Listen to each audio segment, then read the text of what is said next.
Thanks again, everyone, for joining us tonight. For those of you who just joined, welcome. During our interactive speaker panel tonight, we will cover this fascinating topic of how to learn UX in an efficient and affordable way and prevent wasting a ton of money, basically. So we have invited some awesome folks who have successfully found UX jobs. And by the way, yeah, thanks, Lacey. Who have successfully found UX jobs, who will share how they learned the basics, how they learned the fundamentals, and we will ask them a lot of questions on those on that specific topic. So for those of you who just joined for the first time, my name is Michael. I'm the founder of a company called BeginX. It's a UX career accelerator based on real mission-driven client projects that helps people who know UX basics transition into the field in one of the most efficient and affordable ways, and without quitting their jobs. As you can see on this slide, I do not mean this to brag or anything like that, but just wanted to give you a quick background for credibility purposes so you guys know that we basically understand what we're talking about. So we've run multiple cohorts so far and helped over 100 people or so get hired into UX roles. Okay, so and here you can see some companies that they were hired by.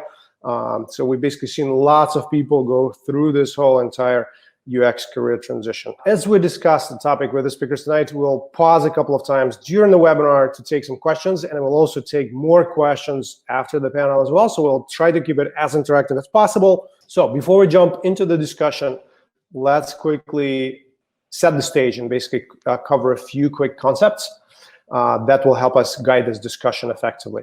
Okay, so we do have some solid, useful material prepared for you guys to make sure that you can understand the key concepts and learn UX foundations in a very efficient format. And by the way, we'll also share the slides closer to the end of the event or after the event, so stick around if you want to get those. Okay. So, and by the way, if you guys attended some of our other events, some of the content might overlap, but a lot of it won't. So you'll find a lot of insights in these slides. So basically, starting with the end in mind, right? Understanding where exactly you need to get to be highly hireable by employers and how exactly you will get there. So essentially, you want to UX this whole career transition journey and think from the standpoint of an employer. Right? And this is, again, one of our key principles. This is where a lot of people make mistakes and kind of just start diving in and doing stuff without really understanding, like, where do you want to get? You want to essentially become an employer, a candidate who employers look at and think, this is definitely someone who can solve their specific problems and hit the ground running and bring value to our company, all right? And they need validation and proof that you can actually do that, which they look for when recruiting and evaluating your application, right? So here's a quick overview of the key competencies you need to gain. We'll explore all these areas in more detail on the following slides. Okay, and we're starting at a high level to make sure you understand the big picture first before we dive into the actual, learning piece and how to do it effectively and efficiently. Okay, so there are basically a few main areas: hard skills, softer skills, real experience, and 3+ case studies. Right, so that is like a very high level framework that we use to get someone to basically be hireable. And then on the other side, you can see portfolio that shows those case study skills and experience, resume, and online presence that tell your story, UX interview and storytelling mastery, as well as mastery of effective UX job search strategies. Okay. So how did we come up with these competencies? So definitely not out of thin air. So here's what we did.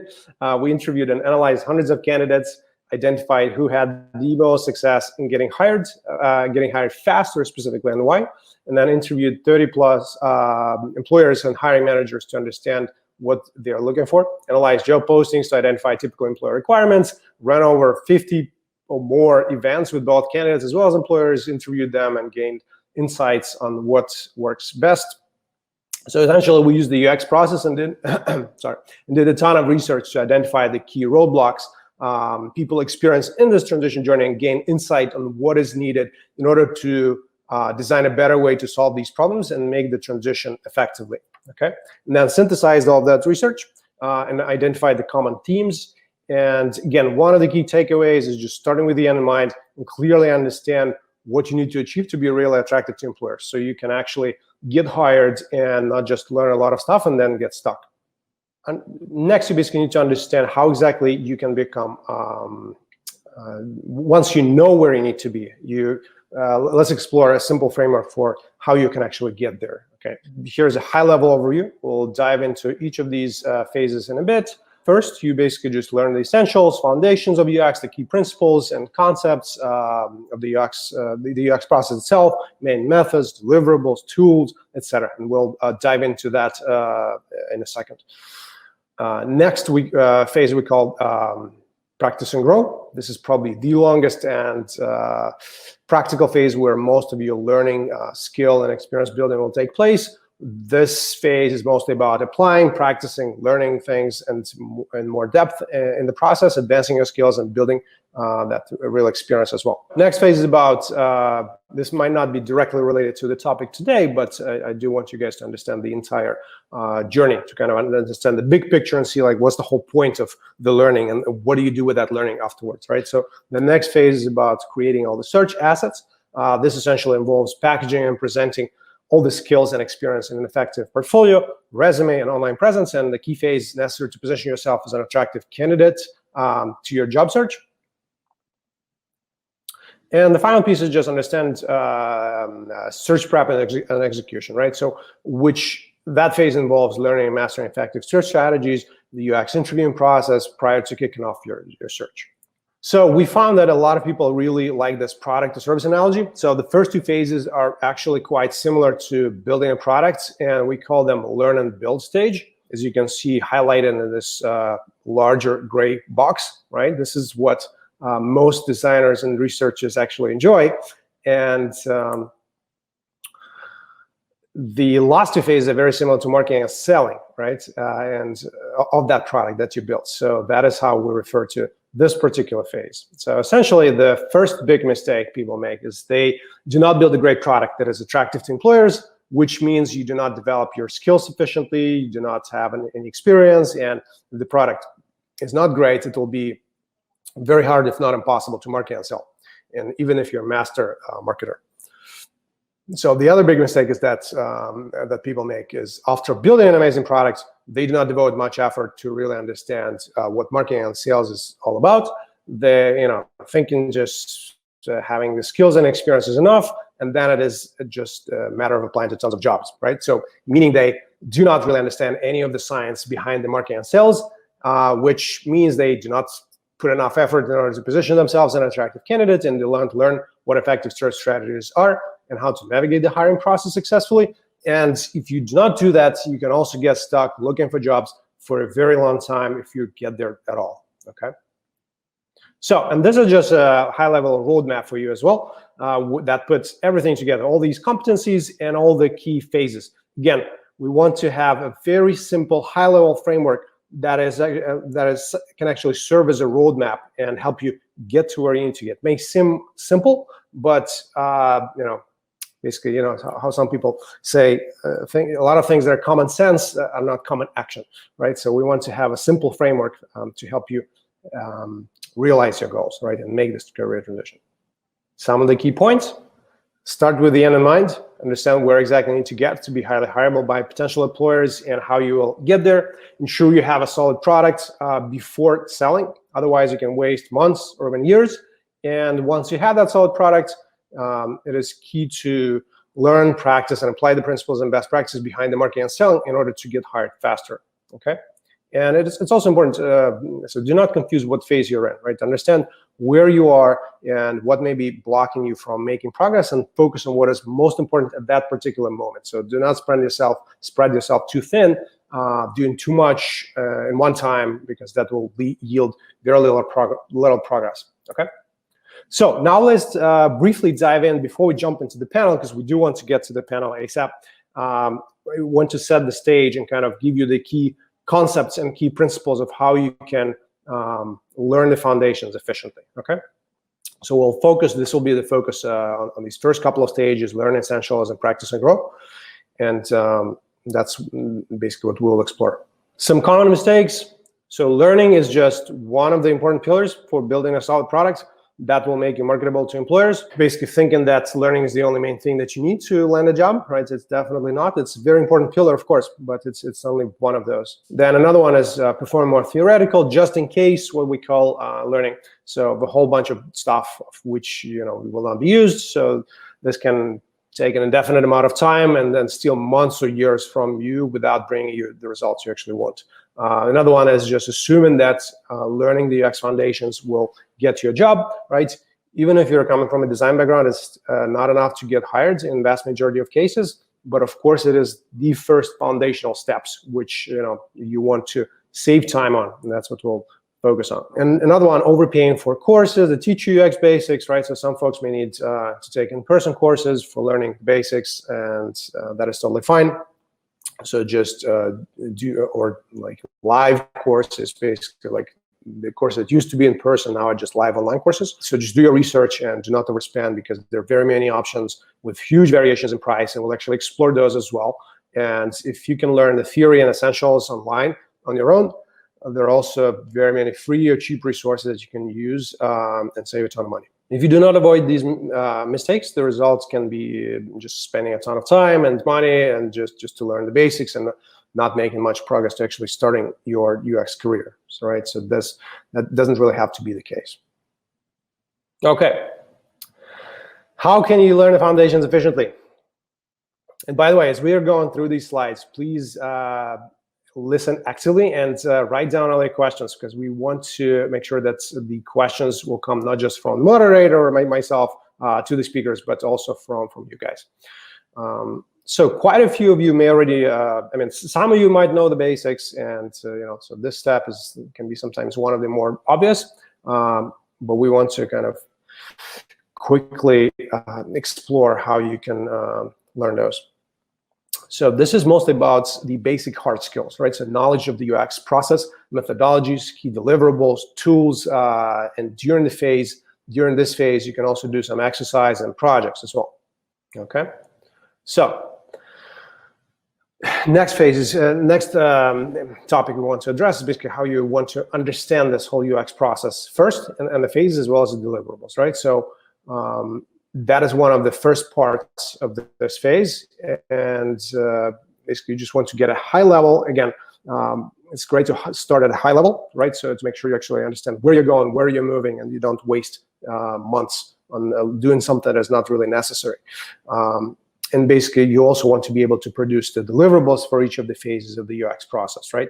As you learn the basics, it is good to start putting those skills to practice with a project, right? So while concepts and theory are important, practice skills and the actual portfolio with several case studies is what will actually help you get the job. Some tips here is just pick a project that has all the key UX phases and deliverables and work on it as you learn about each of the phases, okay?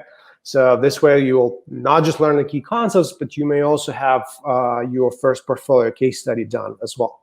And just to do this session today is not about like in-depth overview and of UX basics. It's more about how to learn those and how you can do it effectively and where, etc.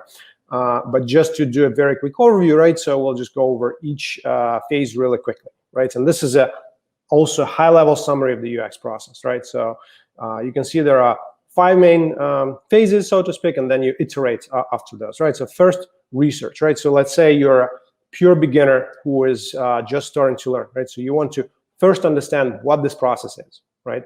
You want to understand what are the deliverables, and you want to pick a project, right? Because hands-on learning is really, really important, because you can end up reading and taking courses like without a clear roadmap of like specific objective that you need to do. Let's say you have a project, and during the research phase, you focus on producing deliverables such as personas, user journeys, empathy maps that you can see listed there, right?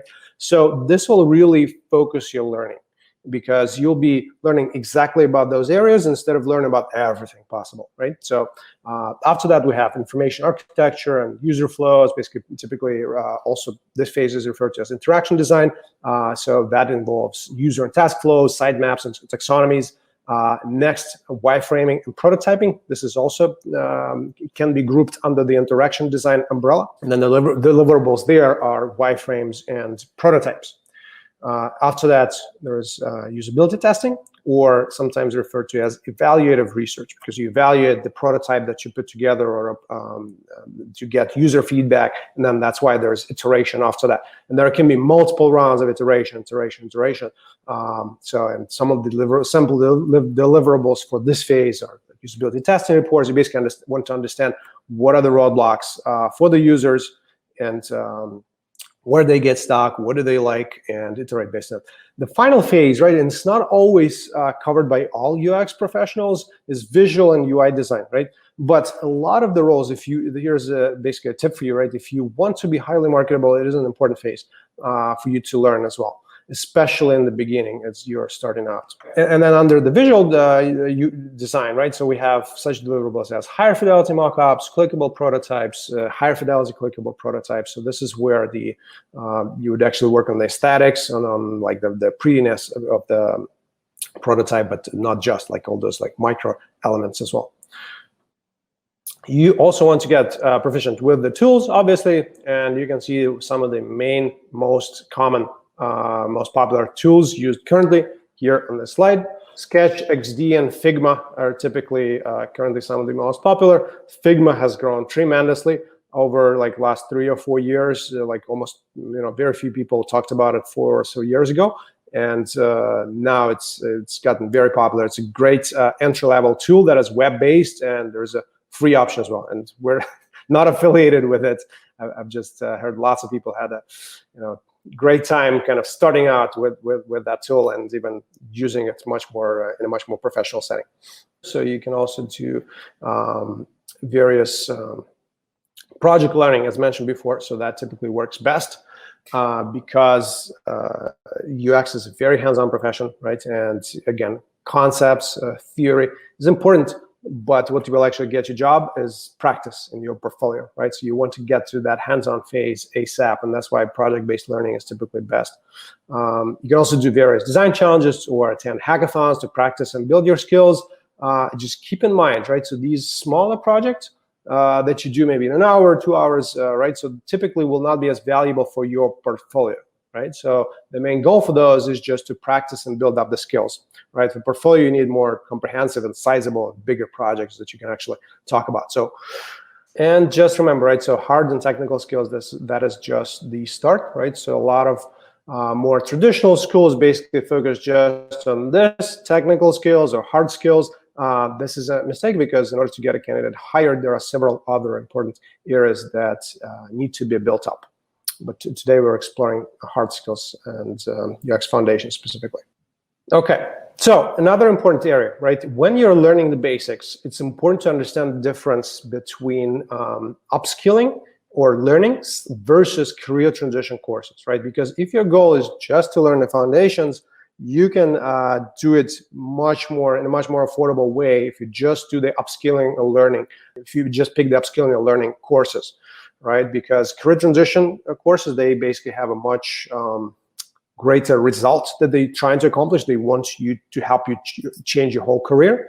But if your goal is to just learn the basics, just learn the foundations, you can just take one of those courses, and typically they're much, much cheaper. Next.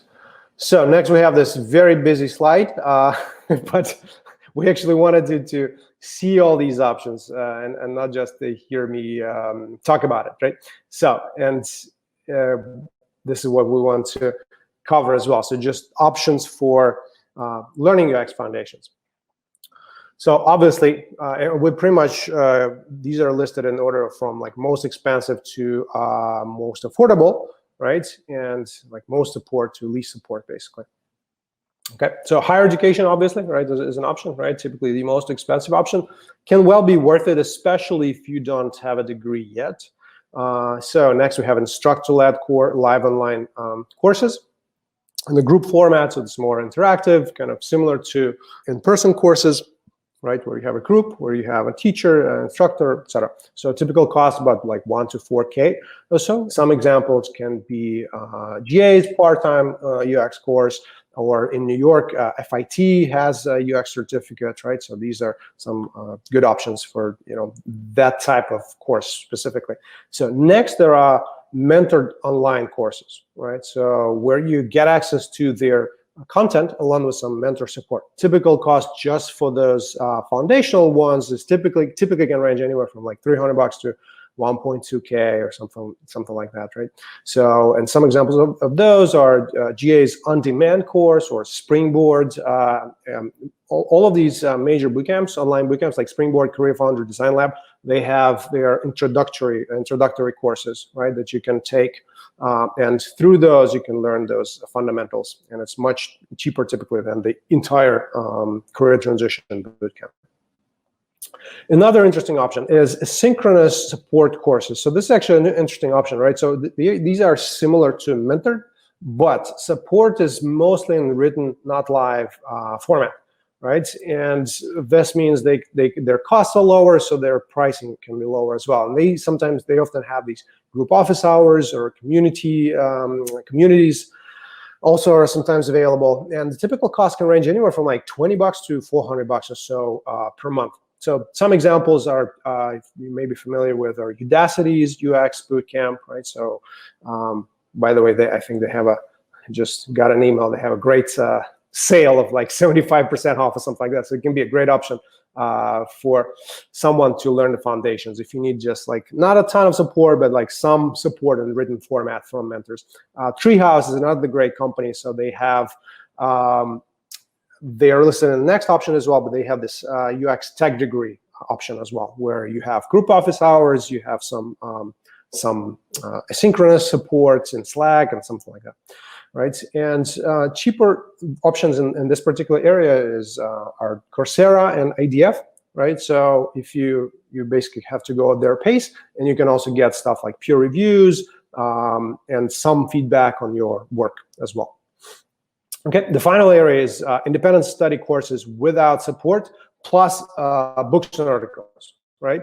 So basically, these are just like the typical online courses without any support, right? You can access their content and lessons. Some of them may also have forums or communities. This is the cheapest option, right? So typical cost can be anywhere from free to like $50 a month or something like that. Some examples are Treehouse. Actually, we really like Treehouse. We use it for preparing our own folks now to learn UX basics because they have very nice interactive content and it's not very expensive.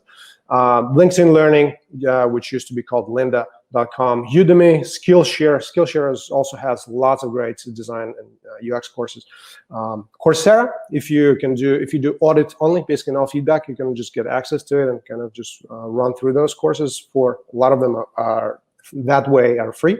And Interaction Design Foundation as well, if you want to move faster than their pace, right? Because typically with Interaction Design Foundation, you have to move it at a certain pace. Sometimes it can be possible to move faster if you just need to email them, basically. And they might allow you to do that. But in that case, you might not get any feedback, okay? So lots of information here. Here are some of the key points.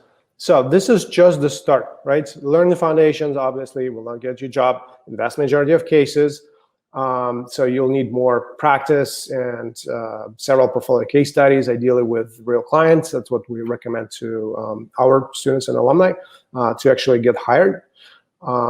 Learn by doing as much as you can and try to get your first case study done while learning the foundations, right? Because you can kind of accomplish both goals at the same time, not just learn the concepts, but also practice and get your first project done, which you may be able to use in your portfolio. It may not be your strongest portfolio case study, right? But at least it will be like the first one, the foundational one, which is still fine. This is also the easiest phase to do independently online. So you can save a ton, actually, if you're really motivated and can learn theory and concepts well independently. You can save a lot of resources on this phase, especially if you're coming from another type of design background, because you may already understand a lot of the concepts. With this said, we'll finally jump to the panel. Let's first go around and introduce ourselves. Awesome. My name's Andy Morris. I work alongside Michael with BeginX. I also am a presentation designer with SiriusXM. My career spans a bunch of different things. I got into the UX world a few years ago. I did a full-time immersive program in New York City. My experiences from graphic design, marketing, marketing communication, and the service industry. I worked in restaurants and nightclubs for a very long time, and it needed a break, and UX sort of just popped up on my radar and decided that was going to be my path forward. But we can go around the panel and just if everybody could introduce themselves, and then we can get into these questions that Michael proposed. Who wants to go first? I can go first. I'm Lacey. Yeah, no worries. I'm Lacey. I actually was a BeginX student. Before BeginX, I was in learning experience design, so a little bit related to UX, but the design thinking process wasn't really the same or there. So yeah, I started with BeginX, and then shortly after, I was able to get a job in design operations with Dell. So it's a little bit, it's not exactly a UX designer position, but at the same time it is. I conduct a lot of user research, except my users are UX designers instead of, the customer or whoever that is. And I also work a lot with just trying to improve processes for designers so that they're spending more time actually working on designing instead of being in meetings dealing with operational things that they shouldn't necessarily be dealing with. And also teaching, making sure that everyone's aware of the design thinking process. Even if you're not a designer, it's always good for everyone on the team to understand how that process works and what a designer can bring. So yeah, that's me. Awesome. Thanks, Lacey. Christy, Victoria, who wants to go? Sure, I can go next.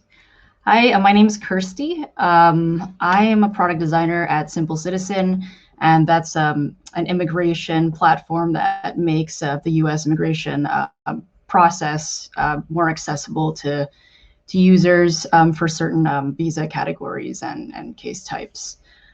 So my origin story with UX is I was actually an immigration paralegal for 4 years, so totally unrelated.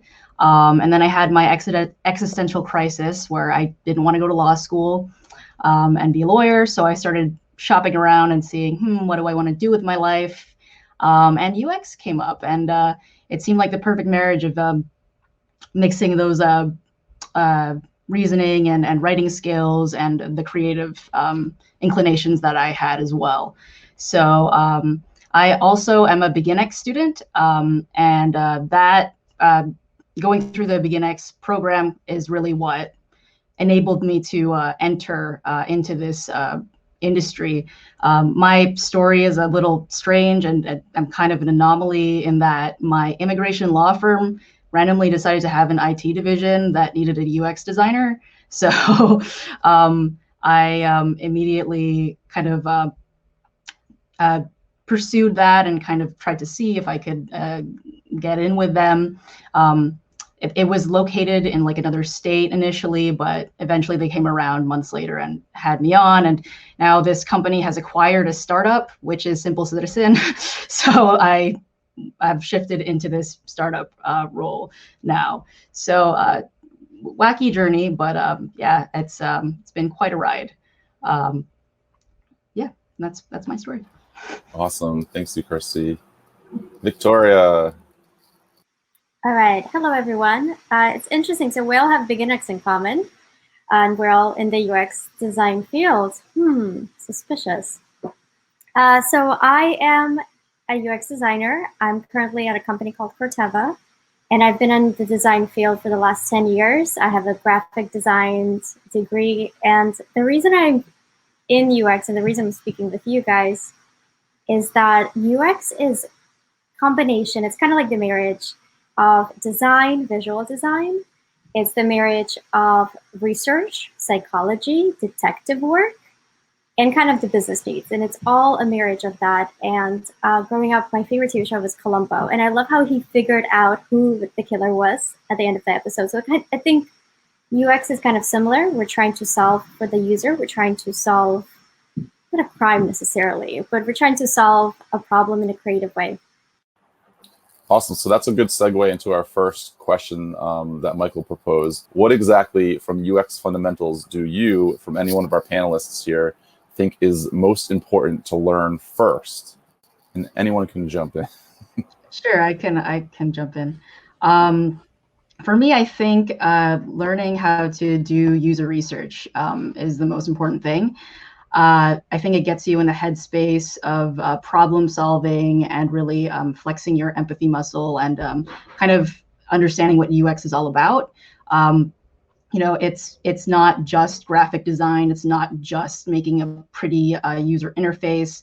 It's really about who's going to be on the other end of this thing that you're designing for. So I think getting a good grasp on that and learning how to understand who you're designing for is really important. And I think that'd be a good place to start. Yeah. Also, I think if you're really starting from square one, it's really good to familiarize yourself with each step in the design thinking process and understand why it's important and why it's effective. So not just what it is, but why this is a process and why designers do this. Victoria? Sure. So the first thing I think is important to learn first. I think it's kind of like the overarching process of UX design. Research comes first. You go around in a circle forever and ever and ever. But I also think it's really important to have really soft skills. So presenting, speaking to your stakeholders is essential in UX design, as well as instead of going into the solution, actually finding out, this is what I think it's kind of like tied into psychology, finding out what the problem is before you're like, I know how to solve it. No. We need to figure out what the problem is, what the users or the customers really need.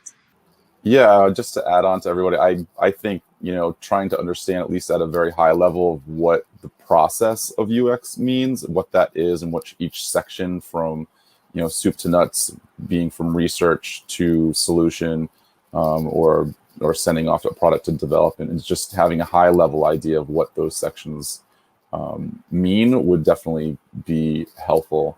And then once you process and once you start diving into those sections like research, you'll get a better understanding of how that section works. But I would also agree with Victoria that your soft skills are what's going to save you at the end of the day. And just how you speak with people and how you communicate. Cool. So our next question, what hard skills do you really need to get a UX design job? So again, hard skills are those technical skills. Yeah. Anyone who wants to go first? I can go. So I found that something that was very desired, especially in the pandemic era, was knowing how to use collaboration tools like Figma or Miro. That was very, very highly desired. See it in like almost every ad, some variation of a collaboration tool. Just having that skills and using them before, I think, is a huge asset. Yeah, going off of that, you should know what to do in those tools. You should learn how to wireframe and get the basics of that. I think a lot of the jobs that are out there tend to lean more generalist, so they kind of want you to be able to do a little bit of everything or have at least basic knowledge of a little bit of everything. So just definitely familiarizing yourself and learning how to wireframe would be helpful, because that's just how you're demonstrating your the end result of your design thinking. So and it's visual, so it's something that everyone can understand. Yeah, I agree. I think it's a matter of having the right tools, and there are so many industry standards such as Sketch and Figma and Miro, all the other ones. I think it's not only becoming familiar with them, but also, again, it's kind of like the soft skills that I've just mentioned, being able to speak to the stakeholders and being able to convey how quickly design could change or how quickly it cannot change. So I think just being aware of that is also tied into the hard skills of knowing the apps or the tools. Yeah, my add-on would be to find out the tools that you work best with, that you're best working with, but also try to discover which tools the industry is using. So if it is Figma, if it is Sketch, and seeing, you know, how you can maybe dive into learning those tools. Something that may be considered a hard skill would be, you're going to need a portfolio. You're going to need a project to showcase to any employer that you're looking to interview with. That'll come with time and with learning the process of UX, but certainly you'll want a portfolio that has case studies and such. Let's see, our next question. How critical are UI and visual design skills? We can just keep going the same way. I'll start off. Okay, I'll actually okay, start off because I feel so strongly about this. So I was going to wait to go last, but I actually think it's very, very, very valuable. It might not be required necessarily, but I think it's going to put you at an advantage in the UX position. Again, you're going to be able to, I mean, we can all of us can look at a website or an app and say that it looks bad or it looks good. But actually being able to convey why that is, like whether the typography is off, the hierarchy is off, is really, really important. So like the color theory, visual hierarchy, et cetera, et cetera. Oh, and additionally, it also helps you out when you hand off your files to the development team. So I think it's super important. Yeah, I would agree. Even if you're more interested in the research side of it, understanding how to design UI can really, really help with that. You don't have to be the most amazing designer in the world, but even having sketched something or, you know, gone into that process of thinking, okay, where am I going to put this information? What makes the most sense? Because when you see a finished website, it seems so straightforward and so easy. Like, of course that would go there. Of course that would go there. But when you have to actually sit down and think about it yourself, you realize it's a much longer critical thinking exercise than you originally thought. And it's really important to at least understand that, even if you're, as Victoria said, even if it's not required for your position, it'll just only make you better in the design position that you're working in. Yeah, in total agreement with Lacey and Victoria. I'm not too much to add, but just speaking to what I said earlier with like learning how to wireframe and learning the basics of UI, even if you are in like a more research heavy role, it's good to be able to kind of demonstrate again, like what all of those findings and all of the design thinking that you're doing is going to amount to. People like to see the end result of those things, and that's super valuable too in your portfolio for people to be able to see that end result as well. So speaking of portfolio, what type of items would you consider most important to have within a portfolio that employers might be looking for? A really nice headshot. No. Yeah, I mean, at minimum, like 2 case studies, ideally 3, that demonstrate, as Michael was saying earlier during the presentation, that demonstrate you have a handle on the overall UX design process, and you know what each of those stages entails, and you're demonstrating that you know how to execute each step of the process as well. Yeah, I would also say, I agree, at least 2 case studies. And I would also say, don't count out things that aren't directly UX, but might have some kind of relation. So for instance, on my portfolio, I added in a section for short documentary films that I've made. While this wasn't a UX project, it shows that I have interviewing skills, that I have person-to-person skills because I was interviewing people, and it kind of sets you a little bit apart from other people. It just makes you seem a little bit different. It's not the same type of thing over and over.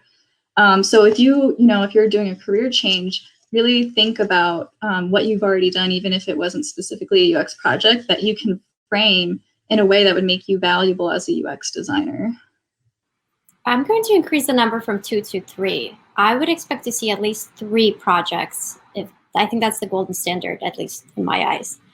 I would want to see case studies that have gone through the process, the design process. What was the problem? How did you solve it? And I mean, like the end result doesn't even have to be anything shiny and pretty. It's just like, what was your thought process and what was your reasoning for every step of the way and every decision that you've made? And additionally, what did you learn from it? What mistakes did you take? Or what mistakes did you make? What lessons did you learn from your case study? I think that's super essential in a portfolio. Awesome. And a So nice now we have headshot. And a nice headshot. Don't worry about the headshot, folks. So we have some questions from our audience that we can start getting into. But again, if anyone from the audience has a question that hasn't been asked yet or answered yet, please put that into the Q&A, and you can upvote it, downvote it. But there's only a few in there right now, so please ask away. Our first question is that seen UX design roles require some sort of coding experience as well. Do you find this to be true? And if so, or if not, what are your thoughts on coding for UX designers?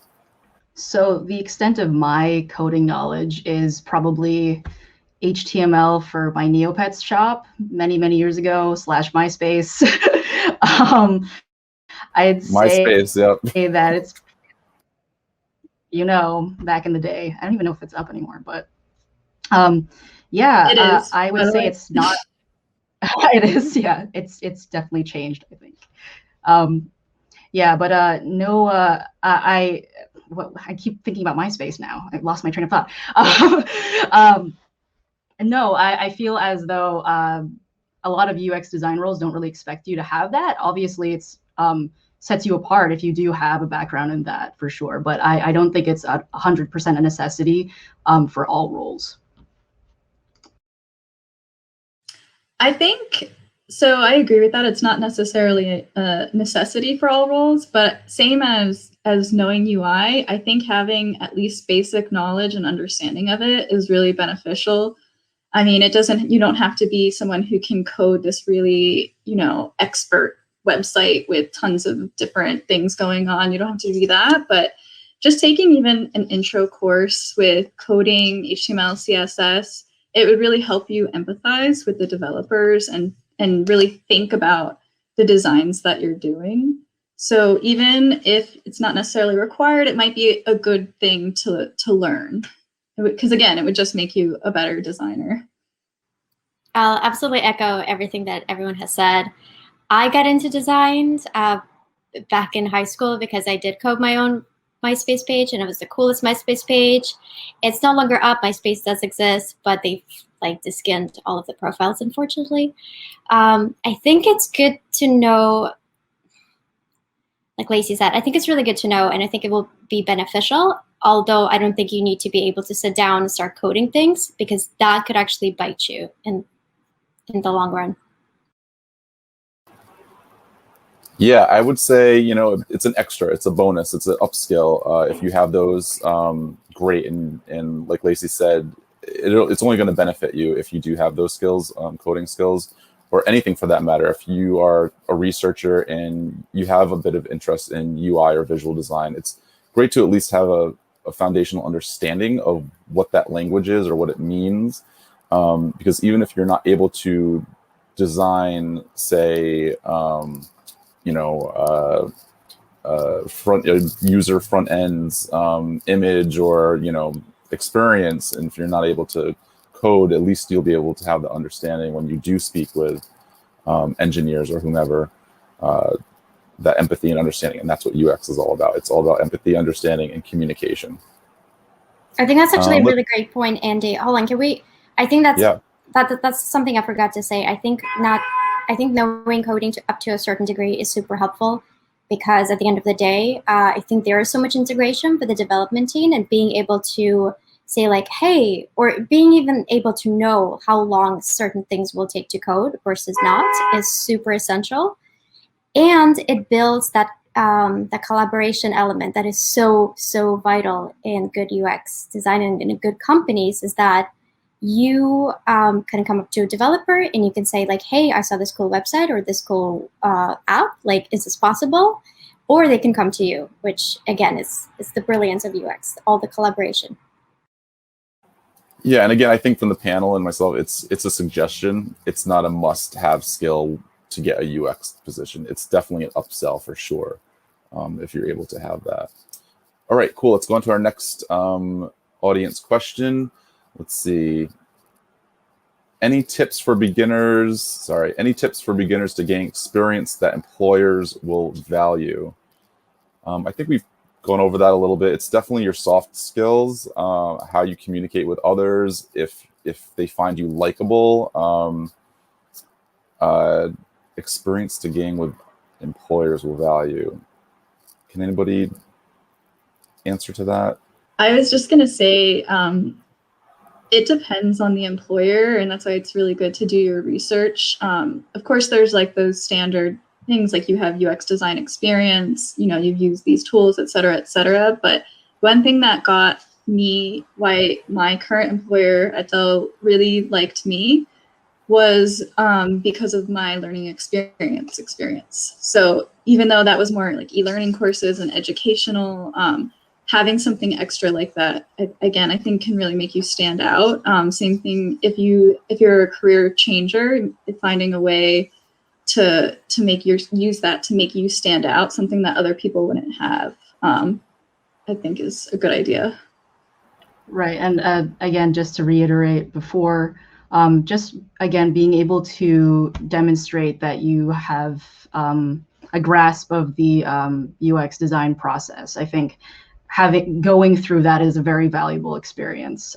So you could speak to it when you're actually facing your employer. Yeah, and as Lacey said, whatever you've done before, if you're like transitioning into like a new career, kind of figuring out how to like massage that into like the UX context, because I feel like UX is a field where it's full of people that come from various different industries that might not have even been designed initially. Like I was a paralegal before, so it's such a broad field that combines a lot of things, as Victoria was saying earlier. So there's always something that you can bring from past experiences that you can bring to the table.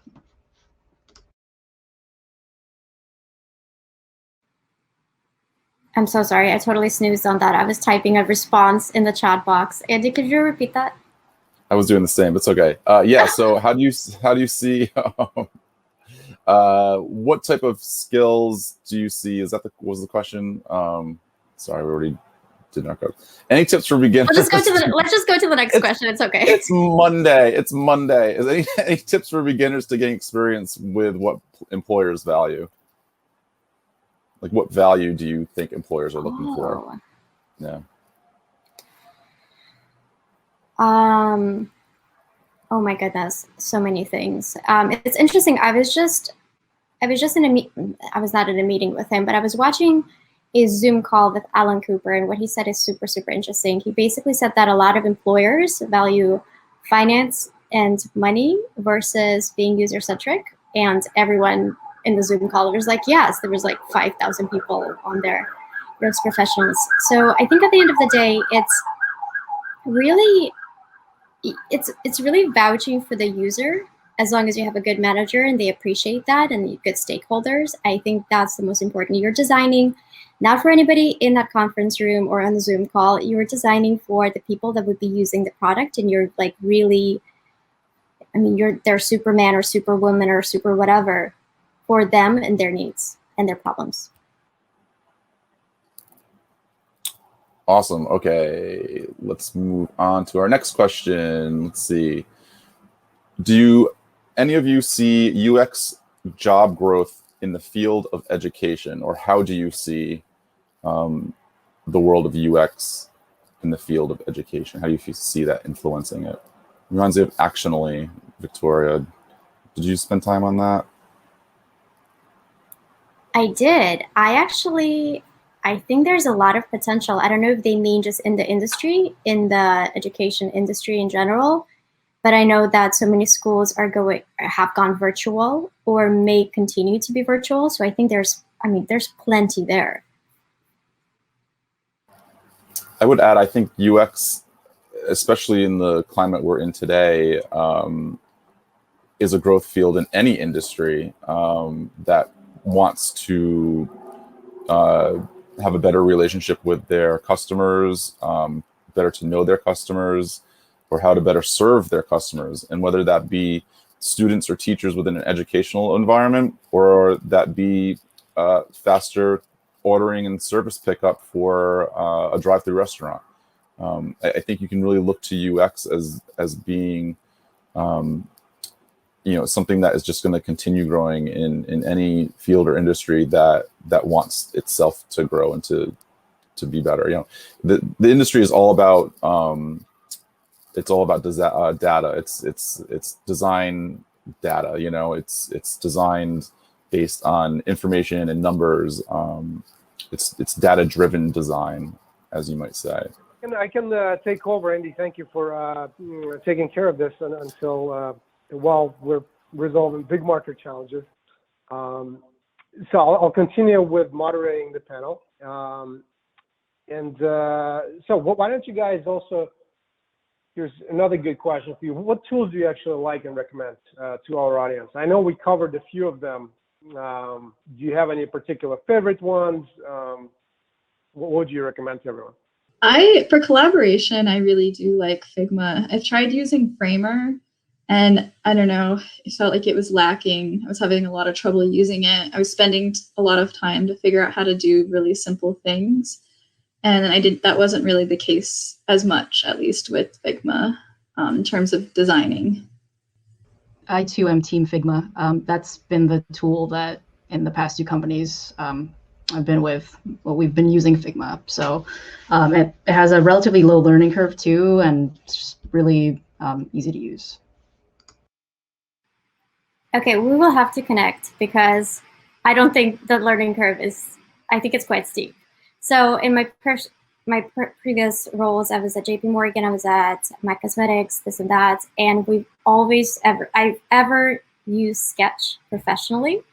And now, luckily, I'm on the UX board at my job, and so we're implementing Figma across the board, and it is just, oh my God, there's a dog. It's just a fantastic tool. It's great for collaboration. It's great for sharing with developers, with stakeholders. I mean, I cannot praise it enough time, but I think there is a bit of a steep learning curve to know how to work it really, really well. So I'm going to connect with you. I'm going to find out what your secrets are. Oh, and then the last one is Miro. Yeah, maybe.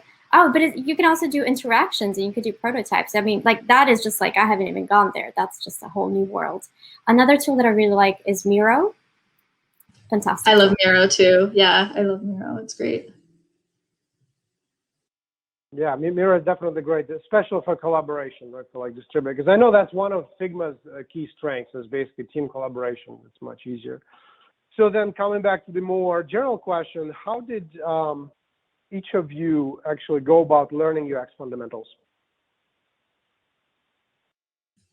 So the first few steps. The first few steps was definitely a lot of Google searches, like, what is UX, how to learn UX. And that can be overwhelming because there's so much out there. I mean, there's just never ending amounts of content about UX fundamentals, UX this, UX that. So I don't know if that's the best recommendation, what I did, but what I ended up doing is finding a more structured course. So I started with, I used Skill Crush, which is not like a common name thrown out there, but I actually loved it. It's kind of like a combination. I don't know if they still do this, but at the time when I did it, you just pay one flat fee and you have access to all of the information for as long as you want. And it's self-paced. But the thing that was really great about it is that you actually can get your assignments graded. And there wasn't a specific time whenever you get the assignment done, you can get them graded. And you can also reach out to someone with questions. You just email them and they'll get back to you with any answers that you might have. So like for me, that I still think about some of the things that I learned in that course, and that was probably the most effective for me to learn UX fundamentals. Thank you, Lacey. Mm-hmm. I've actually discovered, so I was doing, again, I loved MySpace, so web design was always a path for me.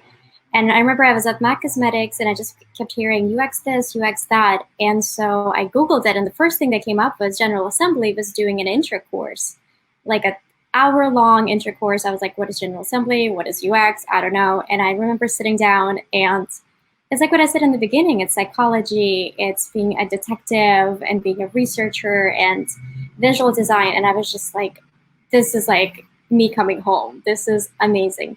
So I signed up the very, very same night to General Assembly part-time so I could still work. That was fantastic. I've met so many friends. I got the foundation, and then I did the crazy thing midway through, which is I signed up for the very, very first beginner session that Michael was having. God, it was so many years ago now. And so I put all of the foundations that I've learned through General Assembly, which I will speak highly of General Assembly forever. I had a fantastic instructor, but I've actually applied it to a client project. So I got like real life experience and foundation all in the span of like 4 months. Thanks, Victoria. So I can tell you what I attempted first and what actually stuck. So like Lacey, Google was my best friend. Just kind of trying to get like an overview of the UX design process, what it's about. And then I tried to like order some UX books that kind of like step you through the process. I am somebody with a very short attention span and very bad memory. So, you know, I'd read 3 chapters and be like, what? And I think I also tried UX school as well. That had like a couple $100, but it takes you through the design process as well. Again, nice overview, but didn't really stick 100%. For me, what really worked was kind of, you know, acknowledging one, my terrible attention span and memory, and 2, finding a program that could actually just throw me into the fire and just take me straight through the process. I'm somebody that learns best baptism by fire. So that's why I really cherish my experience with BeginX, because I really learned through the process. Every time we reached a different stage of the design process, that's when I would go and go back to actually studying the theory and things like that. And that's when the lessons really sunk in for me. Yeah, so that's how I learned the foundations, by trying to learn the foundations and then actually learning them through experiential learning. Yeah, thank you, Kirsty. I think, yeah, you were, at that time, you were quite new to UX, right? So you pretty much, you learned the foundations with BeginX, even though we typically have folks who already know the basics. But you were like, it was a huge stretch for you, I think, right? So it's, so yeah, really definitely glad that it's worked out really well. And because as I keep saying in every event, Kirsty is like made the most efficient transition out of everyone, I think, by just getting one real client case study, then transitioning within her company. So typically that doesn't happen. That's an exception. It's not the norm. But yeah, it's a great job on that. So what else? So we already kind of touched on the different courses. I know I covered lots of courses and options and stuff like that. Any other courses or materials or resources or websites you guys want to mention and recommend to everyone? Well, one piece of advice is cater to the way that you learn. So there's so many different sources out there. Like there's Udemy, which I also tried doing, but I don't know, it just wasn't, it couldn't keep my attention. It would be really long videos. The person presenting is not the most charismatic person. It would be really hard to really focus on it. And I'm like, you know what? Like I need something where it's just, everything is really, really bite-sized, and I'm not just watching a video where it's lecturing. I'm like, so like, for instance, like Skill Crush will have like a video, then a short article, and then an exercise. So it keeps getting broken up like that. So that like was perfect for the way that I learned. But some people can just watch videos and learn really well that way, or they can just read a lot of articles and learn that way. So I would say choose what's best for the way that you learn. There's no one like perfect course or website, or there are a lot out there, but yeah, that's my advice. Not necessarily a recommendation. Thank you, Lacey. Kirsty, Victoria. Just retweet my last answer. Yeah, it's basically echoing what Lacey said. Just cater to how you learn best, and try to find the right program, and go about your learning in that way. Like if you're like me, you need structured pressure on you to be able to learn. So that was the optimal learning tool for me. I think learning UX is kind of like building a skill. It sounds really easy while we're sitting here on a Monday evening, but in actuality, like it's much more difficult. It's like waking up early, or like meditation, or exercising regularly. So I personally learn best by interacting with other people. So luckily, when I took General Assembly and BeginX, it was all in person. It was a few years ago. And I would probably do, I mean, the closest route to that would be an in-person, or not an in-person, but like a virtual Zoom kind of learning experience, rather than just learning by reading articles or watching videos. My attention span is also completely shot. Maybe all those years spent perfecting my MySpace profile page. But I do have a few books, and I actually wrote them down in preparation for tonight's panel. So one of the ones that I recommend really highly is Don't Make Me Think. Fantastic book. Everybody on this planet needs to read it. There's also a fantastic book. So it's not exactly UX related, but I think it's going to change, because at the end of the day, it's like UX is wonderful, but we work for companies that want to make money, unless we work as a UX designer in a nonprofit. So this book just opened up my eyes to so many things, and it's called 22 Immutable Laws of Marketing. It's a really old book. It's like from the 1980s. It's a fantastic book. Highly recommended. Made to Stick by Chip Heath. UX Strategy by Jamie Levy. If you guys like email me back or find me on this event's information, I'm more than happy to provide more things. Another thing, I know this is like a long answer. Another thing is looking into how people, because at the end of the day, UX is also about 90% listening and then like 10% actually doing or solving the problem. Look into how people interview or gather information. My favorite podcast is the Tim Ferriss Show. I love the way he asks people questions. He's not very pushy about it, but he's always like turning every stone and finding the truth behind all of his celebrity guests. Which show, Victoria? Could you type it in the chat? Awesome. One book recommendation to add on to that list, The Design of Everyday Things by Don Norman. I think that gets you into the headspace of design thinking, and I really enjoyed that one. Mm-hmm. I think you also mentioned what was that? The field guide to like, what was it called? Kirsty, I think you mentioned it as well. Not during this event, just a long time ago. Field guide to like hands-on UX process or something like that when you become a freelancer. I don't remember the exact title. The project guide to UX design. Probably. Yes. Yes. Yes. Yeah. Was that? Do you recommend it too? That is one of the books that I read 3 chapters in and was like, cool. I know things for the next day. But it's good to like, it's a nice thing to have to refer to while you're going through the process if you have the attention span of a goldfish like me. So.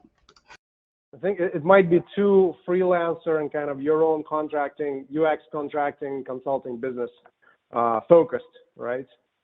Maybe that's the case based on what I remember about it. To kind of just do a quick recap about tools. So we had lots of folks recently reaching out to us who are very early. This is kind of what inspired this event as well, partially. Lots of folks reaching out who are very early in the process. I was working on like, okay, how can we prepare people very efficiently and quickly to kind of, so they can actually know those basics, right?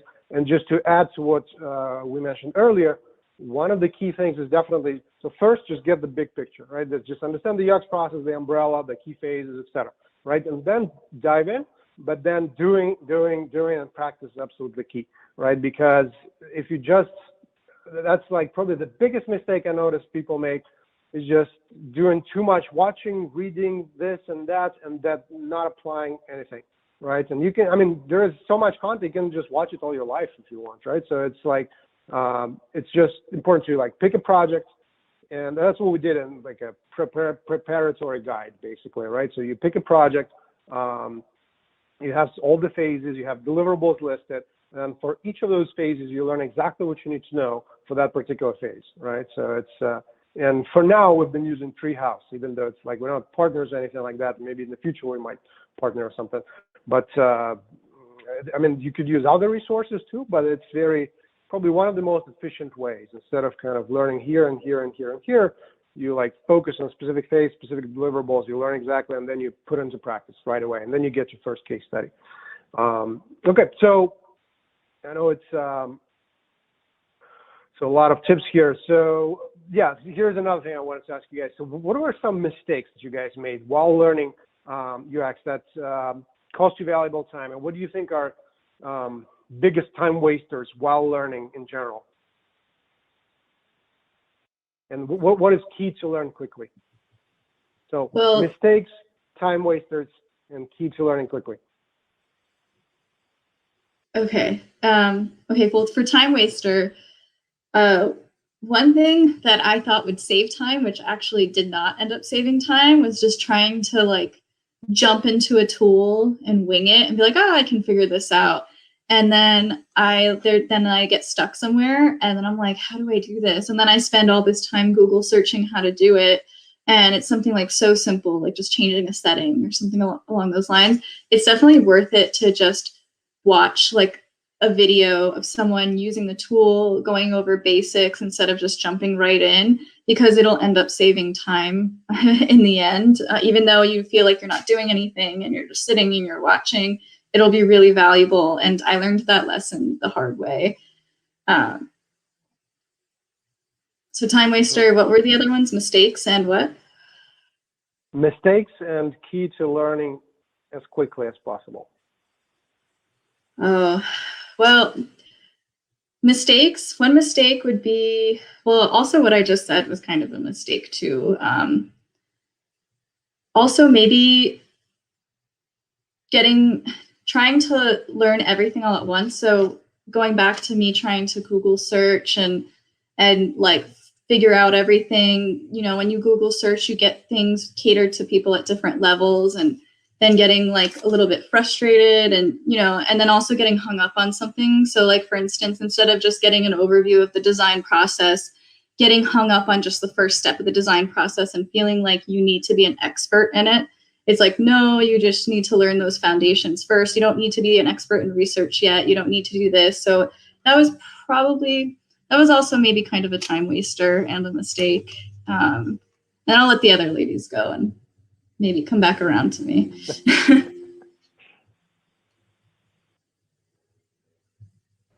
Okay, I can go. A time-wasting mistake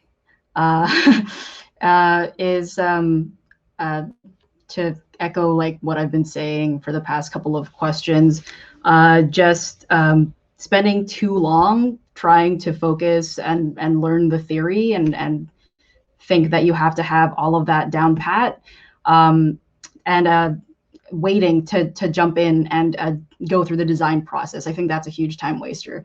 Again, the way you're going to learn best is by applying that theory that's in that book or that article that you've Googled or found.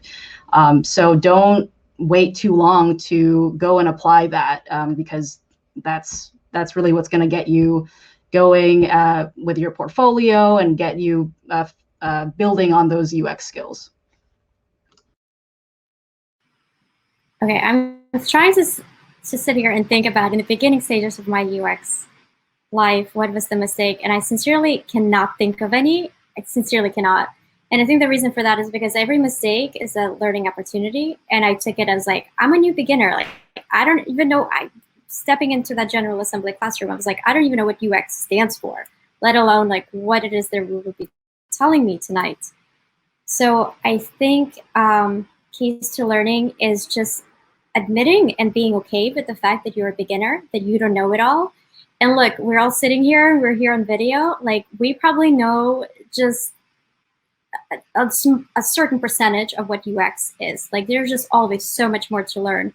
There's so many Medium posts, there's so many books being published, there's always somebody with like a better way to solve for problems, there's better ways to create personas. Like there's just an abundance of information, an abundance way of doing things. So I think being okay with that is the key to learning. I mean, anything in this instance, UX. I do think another key, and I did not take advantage of this. I kind of did like after the General Assembly and BeginX at the same time, which was crazy talk. Is actually, and people do this to me all the time. People from all over the world approach me on LinkedIn or via my website, and they're like, "Hey, blah blah blah, like, so appreciate what you're doing. Can you give me a tip on blah blah blah blah?" So just, I have found the UX community to be so supportive of one another that I'm not going to speak for the other panelists and for Michael, but if anyone that's watching me right now were to email me tomorrow morning, like, what are your favorite books? Sorry, like I didn't save them, but like I will happily jump on a Zoom call with you and like tell you and show you all my favorite books. And just, I think it's just a matter of connecting. That's the key to learning. You may have like 10 people reaching out to you tomorrow for a Zoom call. Take advantage of the opportunity, everyone. Okay. What else do we want to discuss? So what about, I know it's kind of related to what we talked about, but if anyone has any tips on how to avoid spending a ton of money on learning the fundamentals. And we touched on it, right? There was some mistakes and how to learn it, but any additional tips you can give there, like in terms of how do you do it cost effectively and affordably? There are so many resources out there that you can do it cost effectively. And there's so much. My advice is find something, if you're going to learn UX fundamentals, find something with structure. And I'm sure there are free materials out there that can maybe be somewhat structured that will help you, if not very, very cheap. Because when you do a Google search, there's just like everything is just thrown on a page altogether. There's no 1, 2, 3, and it can be a bit much. So, and some, I know there's other boot camps out there that are really, really expensive, or at least I thought they were really, really expensive, but all the information that a boot camp will teach you is on the internet. I mean, maybe you won't get the mentor support, but in terms of UX fundamentals, where you're just learning theory and you're getting started, all of that information is on the internet. It's just a matter of knowing how you learn best and then finding the best option for you that's affordable. Thank you, Lacey. Mm-hmm. I think it's a matter of how seriously you are taking, if you are not a UX designer, if you're not in the design field at all, how seriously you are taking your opportunity to learn UX. Because I've sunk in some money at General Assembly and BeginX, and that has paid off because I'm so much happier with my job, where I am professionally. And also it paid me off because I have a higher salary than I did back then, like right after BeginX, basically. So I think a matter of not spending too much money, I don't know, like I'm sure there are UX designers out there who did it all on their own and they just Googled and watched all the YouTube videos and they have transitioned into UX role, but I think it's really difficult. I think, like Lacey was saying, a program with a structure, so important. Again, the way I learn is by collaborating with other people and interacting with other people. So I will look for something like that. And BeginX, I mean, I had a fantastic time. So you actually work on a real life project with a real life client and you get their feedback as you go along. And the way Michael has been doing it in the last few times since the pandemic has begun has been really, really great, I think. Thank you, Victoria. Yeah, I would say as you're starting off on your UX journey, keep the end goal in mind and the main thing that you need to accomplish that end goal. End goal, you want to get a job in UX. The thing that you need, a portfolio with 3 case studies that shows that you can go through the design process and you understand it and you can demonstrate design thinking. So thinking about those end goals, you have to factor in how you as an individual learn best, which is what has been said several times already. So there's not one perfect way to do it. Again, like each of us, Lacey and Victoria, have different approaches to how we learned UX and what worked for us. So it's really being self-aware of how you learn the best. So again, like maybe you don't want to be thrown into the water like I do, and you need to take a more structured like theory course first. But that's for you to decide based on like your learning style. Yeah, that's a great point, because it's basically like after doing all this analysis of all the, basically we like studied the whole online education market, right? All the different types of courses. That's what we had on that slide earlier, right? And it just basically varies with the amount of support that people need, right? So some people, very small percentage, can do it on their own, but typically it takes a long time. And then basically the more support, the more guidance, the more interaction, the more like that type of mentorship and support you get, the higher the price, right? And it just depends on, it just affects the overall speed. And some people can need more support, some people need less, right? So basically you just need to pick, as Kirsty was saying, right, what works best for you specifically.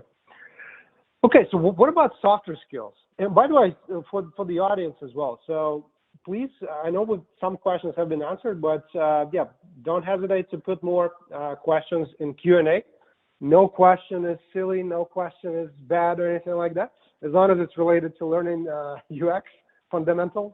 So yeah, just please put more, any questions that you haven't asked, or maybe if you feel like your questions was not addressed as sufficiently or whatever, just feel free to put it again in the Q&A. Okay, so let's just quickly talk about softer skills. Like what softer skills do you think are most important in your opinion, and why? Teamwork, in my opinion, is number one. Just being able to work in a team without friction. I mean, some friction's okay as long as it's civil, but if you are an amazing designer, you have these incredible designs, but you cannot get along well with a team, or you can't compromise because maybe you have this great idea and you think this is wonderful, but somebody else on the team has this really great idea and thinks it's wonderful. You have to be able to think about it, and either if you feel strongly about it, come up with an argument that might convince them, or compromise, or maybe they have an argument that might convince you, and you need to be open to hearing them out and open-minded. And if you can't get along with the team, if you can't work well with a team, UX may not be the best career choice for you, because you're going to have to do a lot of that. So just piggybacking off of that, general communication skills, being able to present and convey your thoughts and reasoning in an effective way. I think that's super key for UX. You're going to be flexing those communication skills when you're conducting research. You're going to be flexing those skills when you're working with your team, when you're presenting to stakeholders, et cetera, et cetera. So really, that's a soft skill that's very important in this field. I'm going to echo everything that you guys have said. I think it's your personal skills and emotional intelligence are very, very valuable. I think, as I've said before, as we've said a few times now, I think being able to present, and not only present, but being able to really represent the user in front of the stakeholders or in front of the business decision makers who are like, no, let's move the button over there. Yeah, but it doesn't really make sense for the users. Like really making sure that users are like front and center across the board. And also, as I've said before, like interacting with the developers. And this is why we've mentioned that coding might not be required, but it's helpful because it helps you communicate with developers and engineers. Thank you, Victoria. Yeah, I mean, definitely softer skills. It's like it's a huge common theme that just comes up all the time, right? That's again another huge mistake to avoid for anyone watching. If you think hard skills, if you still think that hard skills is the most important part, think about it again. It's of course very important, like it's the core area, right? But you must have softer skills, and especially important, it's not just enough to have them. You need to be able to clearly prove and demonstrate to employers that you actually have them, right? So it's not enough to say, okay, I'm a great team player. I'm very motivated. I'm very, I love to work with others, right? You actually need to have examples. You have to have experience and practice doing that stuff, right? So that's what we want to point out on both resume as well as portfolio. I have one more thing to add. Something Victoria said reminded me. The emotional intelligence piece is very important too. I think especially in a field where you're literally designing things for other people to be able to execute whatever goals they need through that product. You need to be able to get out of yourself and get out of your head, and you have to have some level of humility and empathy, and know that you should not make assumptions on anything. I think it's really very important to stay curious as well. So that's just a general way of approaching like problem solving in general. Just even no matter how long you've been in the field, every problem is new and might need a new approach based on the users. So just keeping an open mind always, and again, no matter how long you've been in the field, assume that you don't know everything. Thank you, Kirsty. So I want to take a couple of quick questions from the audience. So we have Nathan asking a question. Do you have any advice on getting case studies that you can add to a portfolio? There are a lot of volunteer opportunities. I think one thing where you might be able to find these type of opportunities, or even just find people to work on a project with you, even if it's just a website redesign and not for a particular company, is to just join as many UX communities as possible that you're actually interested in, or that seem like they would have content that you're interested in, and try and get to know people. And you'll see that sometimes that they post about particular volunteer opportunities, or like, hey, does someone want to help me on this passion project that I'm working on, or something along those lines. So that is one way. You can also go about it yourself, but if you can work with a team, I would recommend it, because it really shows, again, those soft skills, teamwork, and also when you put your heads together, when you and multiple people put your heads together, typically it'll just only make the product better because you're getting perspectives from different people. I know the typical order is Kirsty after Lacey, right? Okay, sure. We'll have to switch it up once. For me, not to sound like a commercial, but BeginX did it for me. Just finding a program in general that will expose you to like a real life client or situation, and enable you to work in a team setting and take you through the process. That will be very helpful if you're trying to get your feet off the ground with this. And also, I don't know if this is still a thing you do, Michael, with the alumni program where you can still do projects after completing the program. So that actually helped me put another case study on my portfolio, even though I already had a job, but I wanted to keep those skills fresh and like be exposed to like other product types as well. So yeah, so that worked for me. Mm-hmm. And that way you actually got to 3, right? Because you had the first program case study, then you already got hired, and then you did the partner project. That's what you're referring to, right? That's what people can do. It's like an optional benefit. Victoria. I love this question because this question is like UX 101 question. The thing is, there are case studies all around. I use the New York Public Library, and they do not have an app. Their website is clunky. The DMV website is clunky. Oh my goodness gracious! Probably the Social Securities, but like there's just so many things that you can work on. Just if you kind of pay attention to the problems that you personally experience, those could be a passion project. Like Lacey said, I would, apart from passion projects, I learn the best, and I think I work the best in a collaborative manner. So there's so many Slack channels, and there's so many networking opportunities that you can participate in and learn somebody else, so that you can tag team a UX project for a case study. You can even reach out to, I mean, wherever you're working right now, perhaps you can do something like as a side hustle, like apart from your 40 hours or however many hours you're working. And then another tip that has not been said yet is if you're looking for a project for your portfolio and you don't want UX designers in it, but you really want it to be in a specific field, attend that networking events for that specific field. For example, healthcare. I love healthcare. I don't really. But if I did, I would attend the networking events that the healthcare professionals would attend. Like, for example, the healthcare startup companies.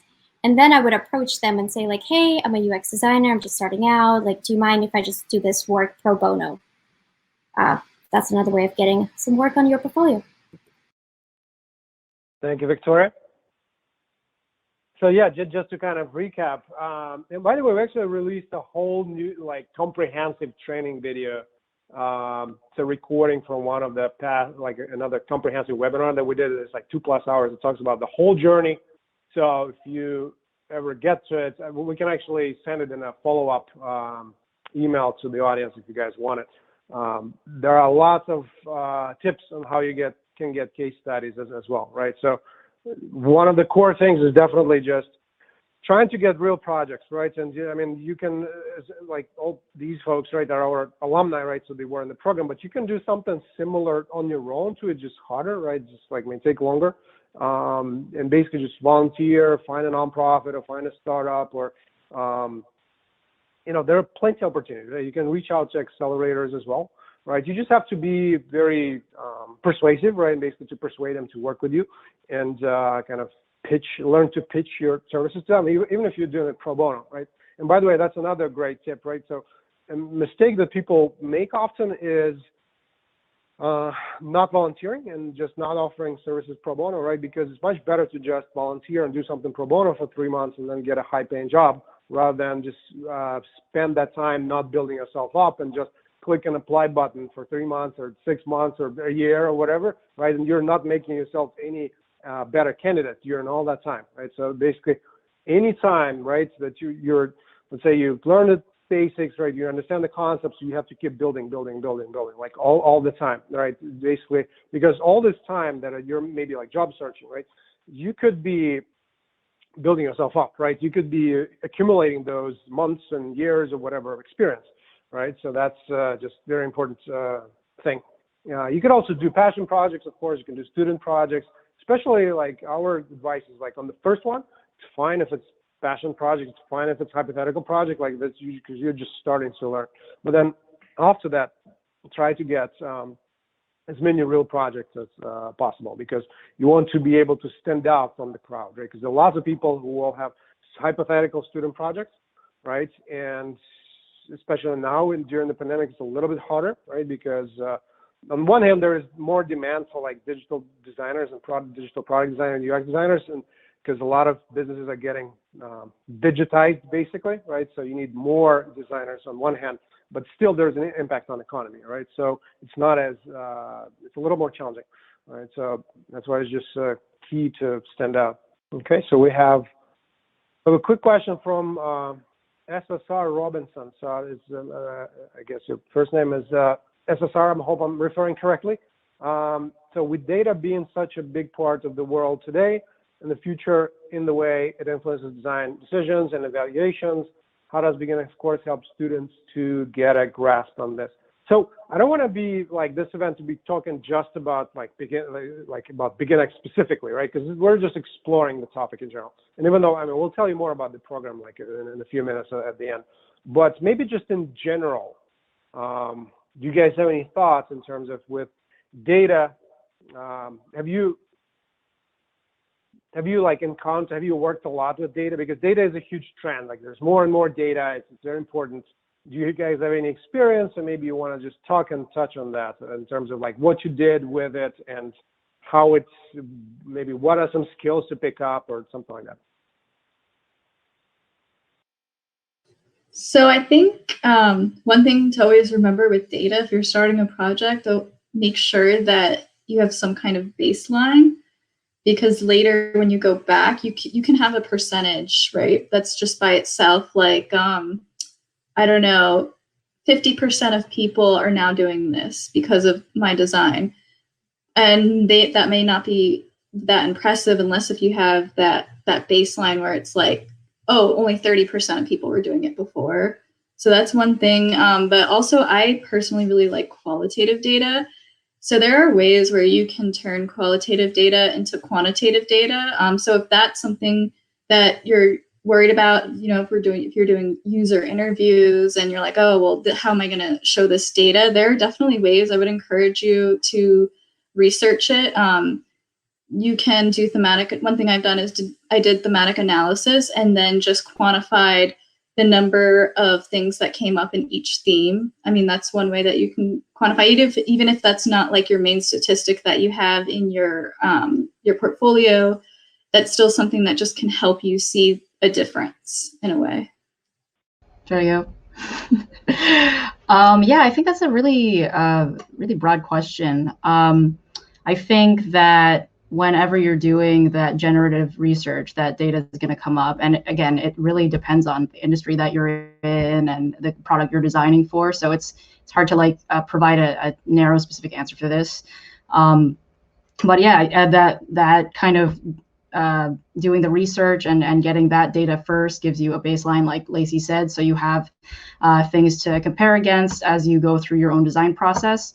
But you know, personally, what I've noticed is in my professional experience thus far, I don't personally come into contact with a lot of that quantitative data myself.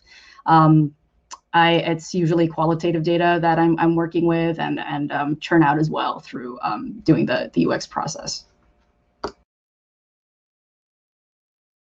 Interesting. I actually thought this question was about like data, as in like data and dashboards, which I have a lot of experience in. So I was like, oh, I'm excited about this. But no, it's just about data and new research. I too have a lot of experience in qualitative data. I've not worked in too many companies that, I have worked within some companies that have a UX team and they present a huge like 20-slide presentation just by conducting like one set of interviews, and it's super interesting. I will answer the data as in like Salesforce and dashboards. Salesforce has a fantastic educational hub and it's all free. You just have to input your email address. So learning by data. And again, if you guys have more information on how to present data and dashboards, email me, because I've worked at JP Morgan and UBS. Lots of data, lots of numbers, percentages. So let me just quickly check if we have any other questions from anyone. Awesome. So let's do one more quick question. So SSR has another quick question. It's might not be exactly UX foundations related, but it's I feel like it could be useful to others. Do you think all problems can be solved? And given that you are all mainly digital designers, how would you raise a solution to a problem to the stakeholders that is not digital? I can go. Not to get existential, but I think that a solution can be found for all problems.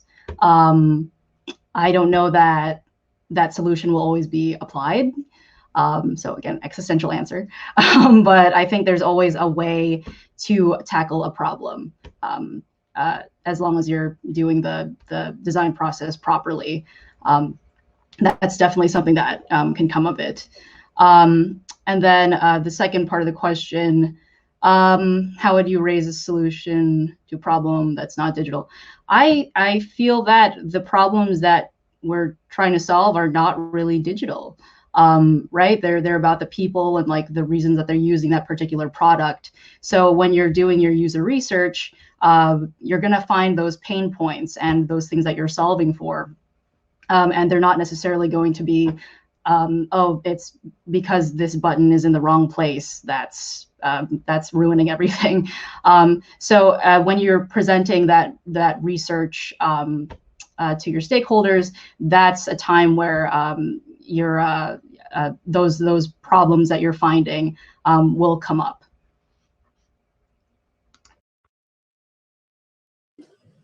Yeah, I completely agree with what Kirsty said.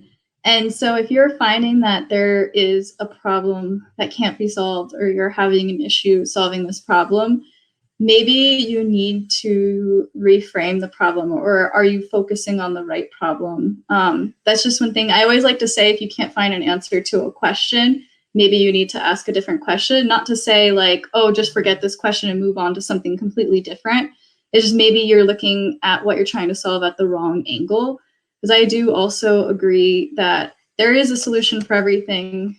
Whether or not it gets implemented, I don't know. I can't tell you that, but there is something that we can come up with. And then in terms of raising a solution to a problem to stakeholders that is not digital, I would say that if you're raising a solution, the main thing is to just touch on how this is going to reach stakeholders' goals. Because like UX designers will empathize and we feel for these people, and we can explain to stakeholders as well, like this is what these people are going for, but it really comes down to, okay, great, we can make this better for people, but how is this going to be better for us? Like, are more people going to be interested in our site now that we do this? Are we going to make more money?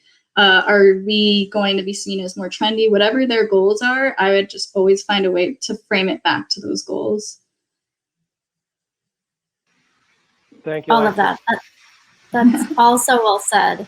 Thanks. I also think that all problems can be solved. I think it's a matter of who's standing between you and solving of that problem, whether it's stakeholders, business goals, not enough developers, company just kind of having a blind eye to it, government, restrictions, this and that. I mean, like, there's just so many layers to it, right? As for coming up with a solution to a problem to a stakeholders, you as a UX designer should not be coming up with a solution, and you should not be bringing it to the stakeholders. You should it's kind of like we're like scientists or detectives. You need to build your case, and you need to fight for, this is a problem I've observed, and I've conducted some research. It looks like, I've looked at 10 people and they stumbled on their way into this office building. Like, not a digital problem, but definitely a problem. Like, perhaps we could fix it. Like, I've actually took photos of them falling on their faces. Like, and then the stakeholders are like, oh, okay, this could be a problem. So positioning it as you're not solving it, but you're finding the problem. I think that's the key. But you're also identifying how many people have this problem, this and that. Yeah, thank you guys so much. I mean, you guys provided such valuable insights. So I hope everyone has enjoyed the event. Let me also quickly tell you about the program that everyone was mentioning, because all these folks are our alumni, and so because it may be a great opportunity for some of you. So what basically BeginX is, it's a part-time UX career accelerator program with real mission-driven client projects designed to help people who know UX basics transition into UX without quitting their jobs, right? And so far we've run 10 cohorts, helped over 100 people or so transition into UX, and alumni of the program have been hired by lots of great companies like SiriusXM, Coach, Google, and you see the folks here as well. Recently, we've also been ranked by SwitchUp as one of the best design boot camps, so that was very pleasant as well. Thank you, Lacey. So our advisors and mentors are also UX practitioners from companies like Google, IDEO, Frog, The Economist, and many others. Who the program is best for? The program is the best fit for people who know UX basics or come from a design, research, creative, tech, or related background, or are really motivated learners who are willing to pick up those basics independently and look to transition into UX in one of the most efficient and affordable ways and without quitting their current jobs, right? So we are pretty selective and look for motivated and committed team players because the whole program is done in a team setting, in a team environment, which is key for job search. What you gain after completing the program is you build not just technical, but the critical softer skills and real experience, expand your professional network, and basically get ready to land a UX job, right? And in fact, because our grads have done so well, we now offer a money-back guarantee as well. So you either land a UX job within 6 months of starting your search, or you get your tuition back plus an extra $200 to some lunch money as well. So if it sounds like you may be a good candidate, you can learn more on beginex.com, beginex.com. The next start date is actually very soon, and that cohort is almost full, so there might be like one or two. We're finalizing all the decisions right now. It might be only like one or two more spots because the cohorts are small and they fill up quite quickly. So if you are interested, please act soon. Also, anyone who attended this event will be able to get a $200 tuition credit if accepted. To claim that credit, what you need to do is by this, today is Monday, so by this Wednesday, tomorrow, go to the website and schedule a free no-commitment career transition consultation or request program info or just apply on the website, right? So that's the program we're running. We also run many different types of events, so we'll keep you updated about any upcoming events and also share some resources with you about events from all kinds of organizers all over the world, basically, via our newsletter that is usually sent out every few weeks or so. So thank you guys so much for joining us tonight, and thank you, our wonderful speakers, for all the awesome insights you provided. It was a huge pleasure to have you here. Thank you. Bye, everyone. Thank you. Bye, everyone. Thank you.